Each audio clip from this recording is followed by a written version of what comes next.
Hello and happy middle of the week. My name is Michael Leeserman here with the Trial Guide's tip of the day. It is Wednesday, November 12th, 2025, and our tip today comes from Lisa Blue's book, Conducting Voir dire.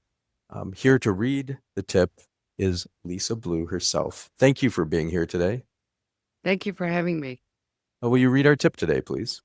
Yes, by ending strong, you invigorate the jury panel, leaving members feeling empowered about their civic duty to serve as a juror. This is a time to circle back to the theme of your case that you first introduced at the very start of voir dire. This is so important. There's a lot of focus on primacy, on what we talk about first. And I know people say primacy and recency, they put those together. Um, I really work hard, and I'm curious if you could say more about that. I mean, you feel strongly about it from this tip, but how we leave the jurors is super, super important. I mean, I think about that, and it's not, I say it's not easy. You've made it easy. You say, get your power statement in your language and start and end with it. Is it as easy as that?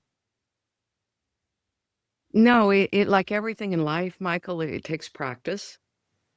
And so my follow-up on this tip would be when you are deciding how to end your voir dire, think about if you were on the jury panel, would it be effective?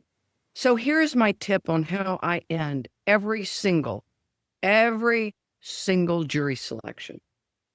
I say, now I'm about to close, and I want you to remember three things because you know the rule of three is very powerful. Number one, I want you to think about as your power as a jury, because in Texas, where I am, in Texas, you have the power to take away a child from a parent permanently.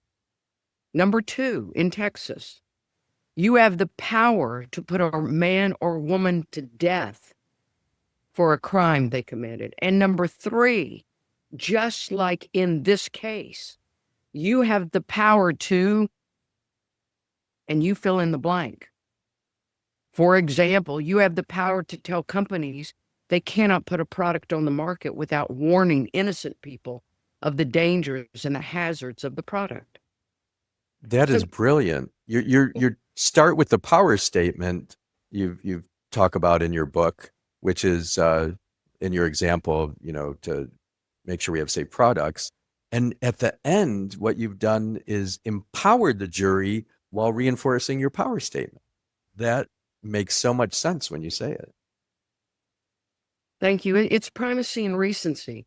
And I'll leave you this thought because I always think of the bell. You and I, Michael, we love the meditation bell.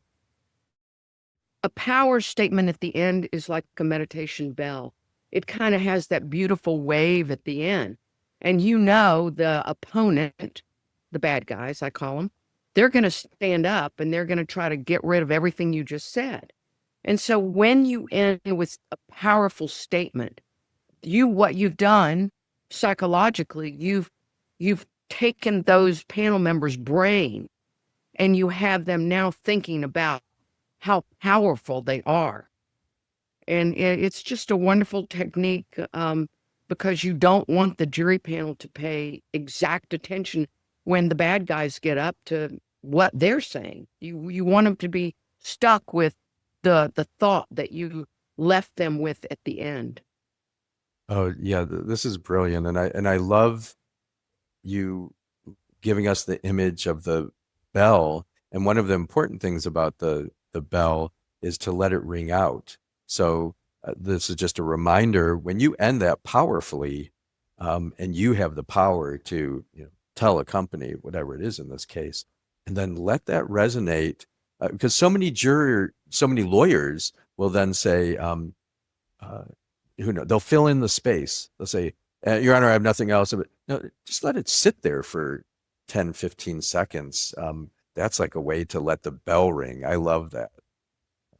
Yeah, that's brilliant. Yeah. And thank you for adding that, Michael, because what you've just demonstrated to the audience is, quote, the power of the pause. It's so powerful.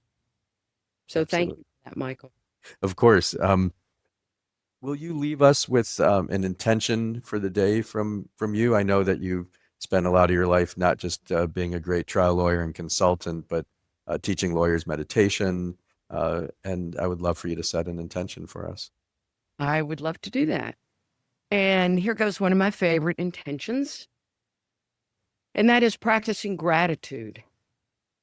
So as you watch this, just think in your mind how grateful you are that you have a job where you're able to help people, that everything you do when you're awake and working on a case, you are so much further ahead of others because you have that heart of giving.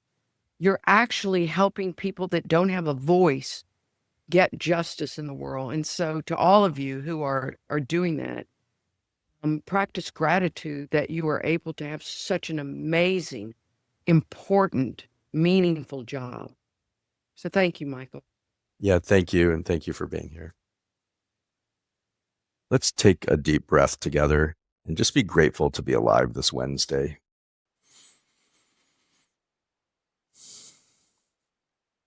May the work that we do today help to reduce suffering in the world. May we come from a centered and grounded place.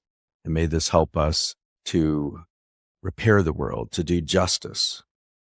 May we fiercely and compassionately champion our clients' causes and advocate for them. I'm going to ring a bell 3 times now. This can take you into a meditation practice, a prayer practice, or just let the sounds wash over you and remind you, wake up. It's Wednesday. Go out, do good things, and have fun while you're doing it.